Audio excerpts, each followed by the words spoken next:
Hi guys, সবাইকে নমস্কার। আজ আমি সবাইকে চিকেন রান্না করে দেখাবো কিভাবে রান্না করতে হয়। সবাই তো আমরা বাড়িতে কম বেশ রান্না করি। আমি আজ চিকেন আলু দিয়ে রান্না করব। সবাই আমার সাথে থাকুন। প্রথমে দেব তেল,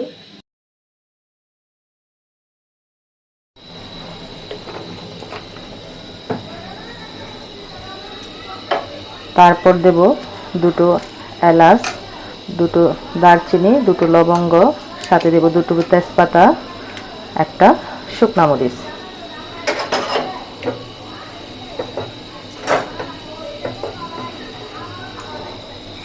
তারপর এখানে দিয়ে দেব পেঁয়াজ কুচি,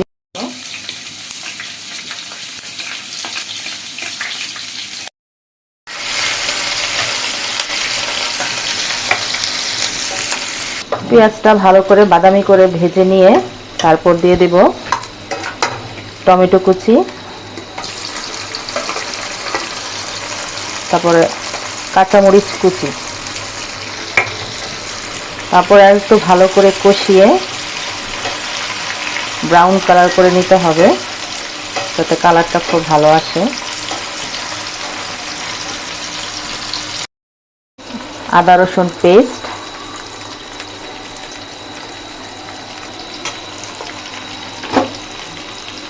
দিয়ে দেব সামান্য পরিমাণ লবণ, স্বাদ মতন।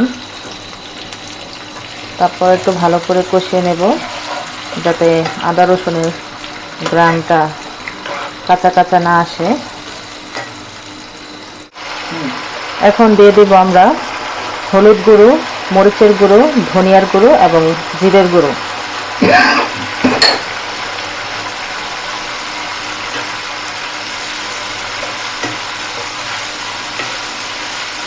তারপর দিয়ে দেব সামান্য একটু জল, যাতে মশলাটা ভালো করে কষানো হয়েছে কিনা তা বোঝা যায়।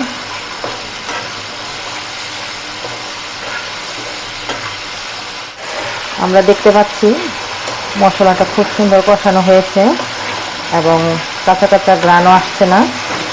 এখন আমরা দিয়ে দেব মাংসটা, মানে চিকেনটা।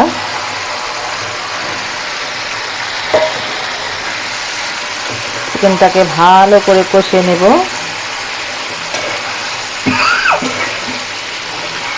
চিকেনটাকে যত ভালো করে কষানো হয় খেতে তত সুস্বাদু হয়।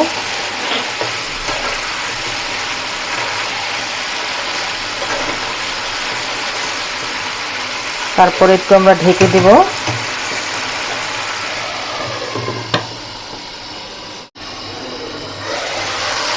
আমরা দেখতে পাচ্ছি যে মাংসটার উপর থেকে তেল উঠে এসেছে।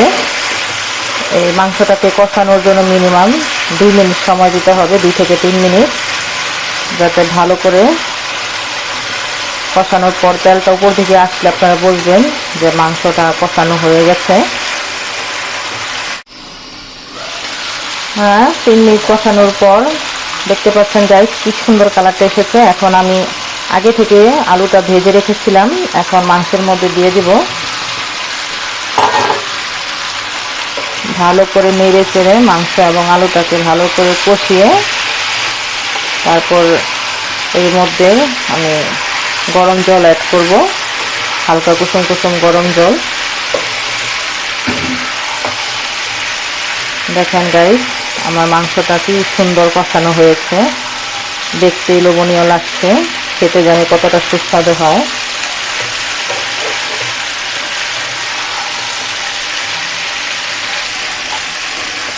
এখন আমি দিয়ে দেব হালকা কুসুম কুসুম গরম জল,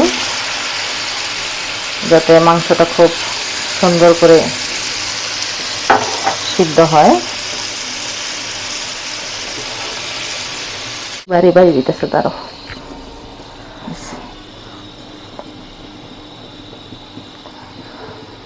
রান্নাটা আমার কমপ্লিট। এখন লাস্টে জিরের গুঁড়ো দিয়ে নামিয়ে ফেলবো। দেখুন গাইস, কালারটা কত সুন্দর হয়েছে, খেতে না জানি কত সুস্বাদু হবে। আমার রান্নাটা যদি আপনাদের ভালো লাগে তাহলে অবশ্যই লাইক কমেন্ট শেয়ার করবেন। আমি যেন আপনাদের আরও নতুন নতুন রেসিপি আপনাদের মধ্যে দিতে পারি। ধন্যবাদ সবাইকে।